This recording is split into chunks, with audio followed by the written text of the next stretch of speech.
আসসালামু আলাইকুম, রিয়াজ টেক মাস্টারে আপনাদেরকে স্বাগতম। আজ আমি আপনাদেরকে গিগাবাইট মাদারবোর্ডের টোটাল সেটিংস কিভাবে করতে হয় তা আমি আপনাদেরকে দেখাবো। এরপরে আমরা দেখতে পাচ্ছি বুট মুড সিলেকশন। এটি একটি ইম্পর্টেন্ট ফিচার। আমরা আমাদের কম্পিউটার দুইটি মুডে বুট করতে পারি। এখানে আমরা দেখব একটি হলো লিগেসি অনলি, আরেকটি হলো ইউইএফআই। এই দুইটি মুডে আমরা বুট করতে পারি। তো ইউইএফআই এটি হলো আধুনিক, এটি হলো উইন্ডোজ 8, উইন্ডোজ 10 এবং উইন্ডোজ 11-এ এটি সাপোর্ট করে।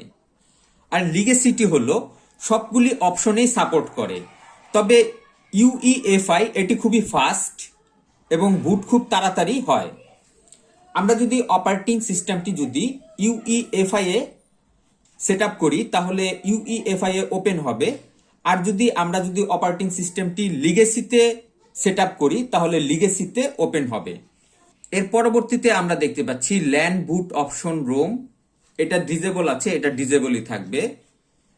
তারপর আমরা দেখতে পাচ্ছি স্টোরেজ বুট অপশন কন্ট্রোল।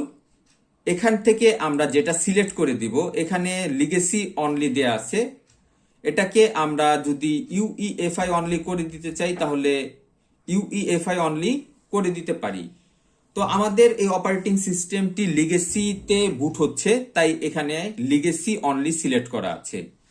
আমাদের অপারেটিং সিস্টেমের বুটটি যদি ইউইএফআই অনলিতে হয় তাহলে আমরা এখান থেকে ইউইএফআই অনলি সিলেক্ট করে দিতে পারি। তারপর এখানে আমরা আদার টিসিআই ডিভাইস রোম প্রায়োরিটি, এখানে যা সিলেক্ট করা আছে তাই থাকবে। তারপর নেটওয়ার্ক স্টক ডিজেবল আছে, ডিজেবলই থাকবে।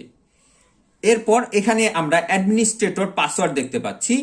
আমরা যদি এই মাদারবোর্ডটি পাসওয়ার্ড দিয়ে লক করতে চাই তাহলে এখানে আমরা পাসওয়ার্ড সেট করে দিতে পারি। এই অ্যাডমিনিস্ট্রেটরের পাসওয়ার্ড দিলে একটি সুবিধা আছে এবং অসুবিধাও আছে। এর সুবিধা হলো আমরা যদি এটা পাসওয়ার্ড দেই তাহলে এই পাসওয়ার্ড ব্যতীত যে কেউ এই বায়োসে ঢুকতে পারবে না। আর এর একটি অসুবিধা হলো কোনো কারণে আমি যদি এই পাসওয়ার্ডটি ভুলে যাই তাহলে পরবর্তীতে এই মাদারবোর্ড ফ্ল্যাশ না করা পর্যন্ত আমি এই বায়োসে ঢুকতে পারবো না। তাই আমাদের খুব বেশি প্রয়োজন না হলে এই মাদারবোর্ডের এখানে পাসওয়ার্ড দেওয়ার কোনো প্রয়োজন নেই।